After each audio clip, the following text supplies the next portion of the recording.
ये प्यार जहर की तरह होता है, पता है? इसकी एक भी बूंद अंदर रह गई ना तो ये आखिरी समय में चैन से मरने भी नहीं देता। जैसे तू है पास मेरे, तेरे पास मैं। Hi guys, I am Malyaj Asana. Welcome to the Malyaj Cut. And this one is a little different. Different इसलिए नहीं कि आज मैं किसी फिल्म की तारीफ करने आया हूँ. Different इसीलिए क्योंकि I genuinely cannot remember the last time a film hit me this hard. Bollywood में एक फॉर्मूला है. प्रोड्यूसर्स का एक ही सवाल होता है, कितना लगाया कितना मिलेगा. Return on investments. फीलिंग का कोई कॉलम नहीं होता उस स्प्रेडशीट में. And then comes a film that throws the whole spreadsheet out the window. मैं वापस आऊंगा. कहाँ है मैच? चांद पे चांद पे मैच है. अच्छा मून पे है, ठीक है. गए लोग कभी मून. मैं नहीं, वो जेफ बेज़ोस और एलॉन मस्क कर रहे हैं ट्राई. बेचारों को एंट्री नहीं दे रहे. Mr. Imtiaz Ali, I've seen all your films. Jab We Met, Rockstar, Tamasha, Highway, Love आजकल, हर बार लगा आप कुछ अलग कह रहे हो. But this time you did something I was not prepared for. आपने मुझे सोचने का टाइम नहीं दिया. I just kept watching. I could not afford to miss a single second. You and नैना मेहता ने जो लिखा है आप दोनों ने, वो सिर्फ एक स्क्रिप्ट नहीं है.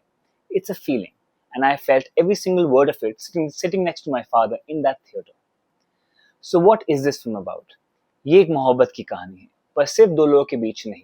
एक इंसान और उसकी जमीन के बीच, एक बुरे दिल और एक पुरानी याद के बीच, एक आदमी और उसके घर के बीच जो पार्टीशन ने उससे हमेशा के लिए छीन ली.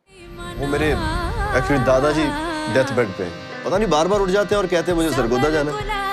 और आप सबको पता है कि सरगोदा तो है बॉर्डर के उस साइड. 1947 ने सिर्फ मुल्क नहीं बांटे, घर तोड़े, रिश्ते तोड़े और उन लोगों के दिल तोड़े जिनको अपना सब कुछ एक रात में पीछे छोड़ के आना पड़ा. This film is their story, हमारे बुजुर्गों की कहानी जो आए थे इस तरफ, पर वो हिस्सा जो वहां रह गया वो कभी नहीं आया उनके साथ. और इस फिल्म में वो दर्द इतने प्यार से, इतनी खामोशी से दिखाया गया है कि आप स्क्रीन पे मूवी देख रहे होंगे और आपके अंदर कुछ टूट रहा होगा बिना आपके समझे. Now let's talk about Naseeruddin Shah sahab. He did not play an old man in this film. उन्होंने एक बूढ़े शरीर में अपनी जवानी की एक इनडिस्क्राइबेबल चाहत को ऐसी खूबी से मैनिफेस्ट किया है जिसको मैं यहाँ एक्सप्लेन नहीं कर सकता, क्योंकि वो सिर्फ महसूस किया जा सकता है.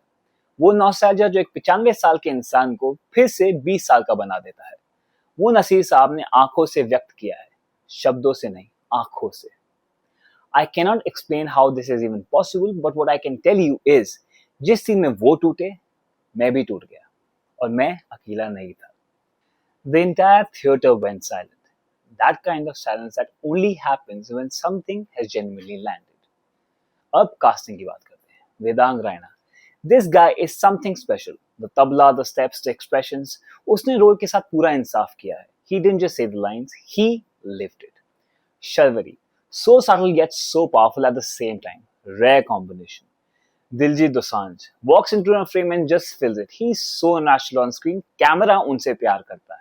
Rajat Kapoor, a veteran who knows exactly how much space to take in a film and how much to leave. That balance shows. None of them were acting, they were all living it. And that difference is visible on screen. Let's talk a little bit about the music. मैं वापस आऊंगा. Bringing back tabla into the music was an absolute gem. Punjabi folk में थोड़ा jazz का तड़का लगाया है and it gels so well as shown by Vedang Raina.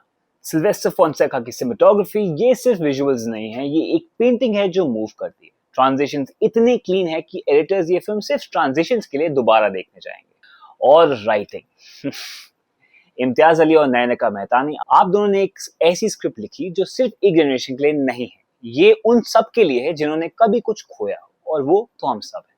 So what's the verdict? It's a period drama with comedy based in history, performed musically with a hint of mystery, filled with romance, and it ends with tears in your eyes.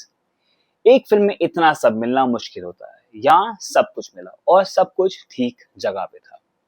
हमने partition नहीं देखा, पर इस film के बाद हम थोड़ा समझे कि वो क्या था, किसको क्या खोना पड़ा और क्यों हमारे बुजुर्गों की आंखों में कभी कभी एक ऐसी खामोशी आ जाती है जिसका कोई जवाब नहीं होता. This was the Malyaj Cut. If you've already seen this film, tell me in the comments what you felt. I read every single one. And if you haven't, book the tickets today. These 2 hours and 45 minutes will be the best time you spend in a theater this year. I promise. Like or subscribe जरूर करना. It really helps the channel grow. Thank you watching और याद रखना